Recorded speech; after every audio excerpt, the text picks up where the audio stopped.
La peur de sa vie pour une Française, détenue 15 jours dans une prison américaine pour migrants pour avoir accidentellement franchi la frontière entre le Canada et les États-Unis en faisant son jogging. Elle a été détenue pendant 15 jours dans un centre américain pour migrants après le choc. Cédella Roman, jeune Française de 19 ans, a raconté samedi à l'AFP, la peur de sa vie. Quand j'y repense, je me dis tout ça pour ça.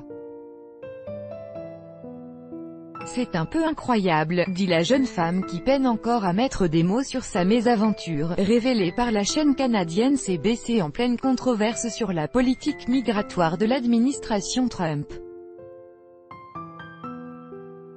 Originaire de Briançon dans les Alpes françaises, cette métisse aux longs cheveux lisses décide, après l'obtention de son diplôme de fin d'études secondaires, d'aller apprendre l'anglais au Canada, à White Rock, Colombie-Britannique, où vit sa mère. Le 21 mai, tout bascule. En fin de journée, la jeune femme décide de faire un jogging en bord de mer. Rapidement, j'arrive vers la fin de la plage et je m'aperçois que la marée commence à monter, dit-elle, jointe par téléphone. Elle rebrousse alors chemin quand elle aperçoit un petit chemin de terre qu'elle décide d'emprunter pour photographier le paysage avant de repartir. C'est alors que deux agents américains chargés de la surveillance de la frontière l'accusent d'être entrés illégalement aux États-Unis. Prise au dépourvu, sans papier d'identité, elle tente de leur expliquer qu'elle est française, qu'elle dispose d'un visa au Canada et qu'elle a franchi la frontière, sans s'en rendre compte. Selon ses dires, les deux agents l'informent, au bout d'une vingtaine de minutes, qu'ils ne peuvent pas la laisser repartir comme en prison. Elle raconte avoir été emmenée dans un bâtiment, où des agents prennent ses empreintes digitales et lui retirent ses effets personnels. C'est à ce moment-là que j'ai commencé à avoir très peur.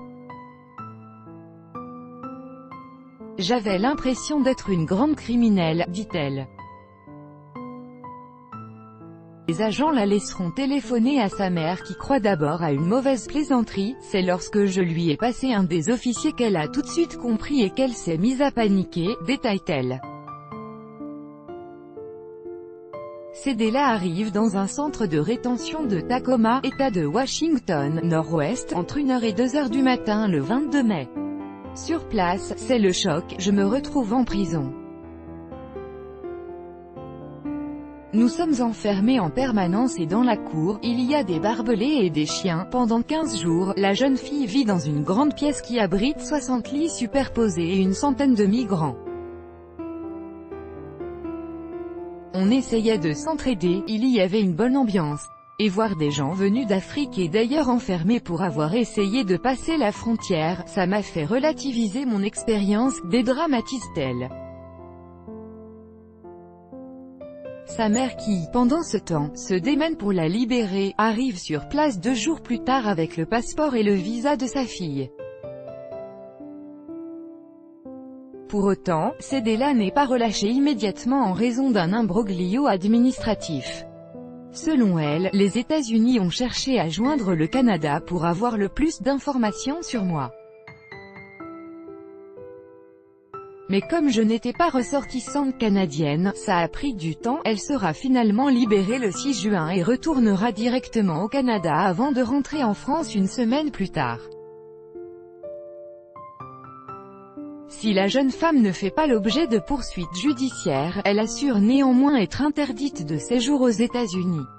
Contactée par l'AFP, les services américains de l'immigration ont justifié son arrestation en rappelant les règles en vigueur.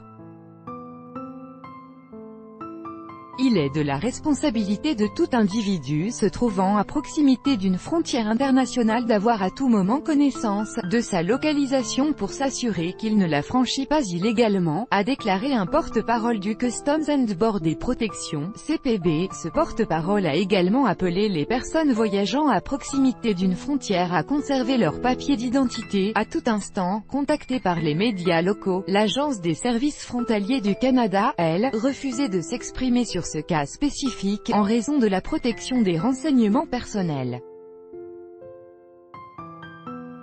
Tout droit de reproduction et de représentation réservé, copyright 2018, Agence France Presse.